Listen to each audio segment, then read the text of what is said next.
Hi. డైరెక్ట్గా పాయింట్కి వచ్చేస్తాను. నెట్ఫ్లిక్స్ వాళ్ళు ఒక రైటింగ్ ఛాలెంజ్ని కండక్ట్ చేస్తున్నారు కొత్త రైటర్స్ని ఎంకరేజ్ చేయడం కోసం. ఈ ఛాలెంజ్లో విన్ అయితే వాళ్ళే 1 మంత్ ఫ్రీగా రైటింగ్ ట్రైనింగ్ ఇచ్చి మీ స్క్రిప్ట్ని పిచ్ చేసే ఆపర్చునిటీస్ ఇస్తారు. కాకపోతే చాలా ముఖ్యమైన విషయం ఏంటంటే ఈ ఛాలెంజ్ యొక్క dead line September 1 end of the day. చాలా తక్కువ టైం ఉంది. సారీ లేటుగా చెప్తున్నాను, నాకు లేటుగానే తెలిసింది. ఈ కాంపిటీషన్లోకి ఎంటర్ అవ్వాలంటే నెట్ఫ్లిక్స్ వాళ్ళు నెక్స్ట్ జెన్ రైటర్స్ అనే ఒక వెబ్సైట్ని తయారు చేశారు. దానిలో రిజిస్టర్ అవ్వాలి. ఇంకా ఈ కాంపిటీషన్కి కావాల్సిన డీటెయిల్స్ అన్నీ ఆ వెబ్సైట్లోనే దొరుకుతాయి. లింక్ని డిస్క్రిప్షన్లో ఇస్తాను. ఆ డీటెయిల్స్ ఇప్పుడు ఈ వీడియోలో చెప్పబోతున్నాను. How to enter the competition.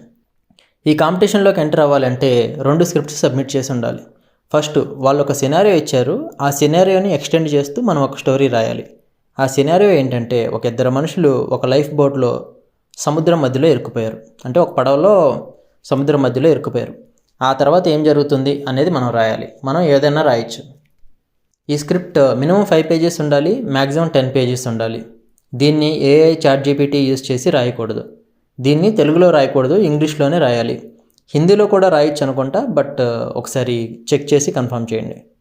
మీ స్క్రిప్ట్లో ఉన్న స్టోరీ, క్యారెక్టర్ డెవలప్మెంట్ అండ్ డైలాగ్స్ని బట్టి జడ్జ్ చేస్తారు. ఇంకొక మెయిన్ ట్విస్ట్ ఏంటంటే ఈ స్క్రిప్ట్లో ఉండే 2 క్యారెక్టర్స్ ర్యాండమ్ క్యారెక్టర్స్ అయి ఉండకూడదు. వాళ్ళు ఎగ్జిస్టింగ్ క్యారెక్టర్స్ అయి ఉండాలి. అంటే నెట్ఫ్లిక్స్ వాళ్ళు ఒక 6 సిరీస్ని సజెస్ట్ చేశారు. ఆ సిరీస్లో ఉండే క్యారెక్టర్స్ని పిక్ చేసుకుని మనం ఈ బోట్లో పెట్టి, ఈ పడవలో పెట్టి స్టోరీ రాయాలి. ఫర్ ఎగ్జాంపుల్ మీకు సింపుల్గా అర్థం కావాలంటే RRR మూవీలోంచి రామ్ చరణ్ అండ్ ఎన్టీఆర్ని ఈ పడవపై పెట్టుంటే ఏం జరుగుతుంది. బట్ మీరు వారిద్దరిని పెట్టి ఈ స్టోరీ రాయొద్దు. నెట్ఫ్లిక్స్ వాళ్ళు సజెస్ట్ చేసిన సిరీస్ నుండే మీరు క్యారెక్టర్స్ని పిక్ చేసుకోండి. సెకండ్ది, పై ఛాలెంజ్తో పాటు మనం ఇంకొక స్క్రిప్ట్ని కూడా సబ్మిట్ చేయాలి. మీరు ఇంతకుముందు రాసిన ఏదైనా వెబ్ సిరీస్ ఎపిసోడ్ కానీ లేదా మూవీ స్క్రిప్ట్ కానీ ఉంటే దాన్ని సబ్మిట్ చేయాలి. దీన్ని బట్టి మీరు సీరియస్ రైటరో లేదో వాళ్ళు డిసైడ్ చేసుకుంటారు. సో ఆ వెబ్సైట్లోకి వెళ్ళండి, ఈమెయిల్ ఐడి, ఫోన్ నెంబర్ ఇచ్చి రిజిస్టర్ అవ్వండి. మీ 2 స్క్రిప్ట్స్ని PDF ఫార్మాట్లో సబ్మిట్ చేయండి.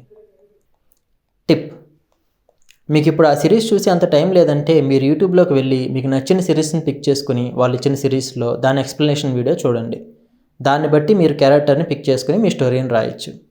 నేనైతే కోహ్రా సీజన్ 2లోని మెయిన్ క్యారెక్టర్స్ తీసుకుని నా స్టోరీని రాశాను. నా స్క్రిప్ట్ ఇంకా సబ్మిట్ చేయలేదు. ఇంకా టైం ఉంది కదా, కొంచెం పాలిష్ చేసి సబ్మిట్ చేద్దాం అనుకుంటున్నాను. అంతే మరి, ఎక్కువ ల్యాగ్ చేయను. డౌట్స్ ఏమైనా ఉంటే కామెంట్స్లో అడగండి. ఉంటా మరి. Bye friends.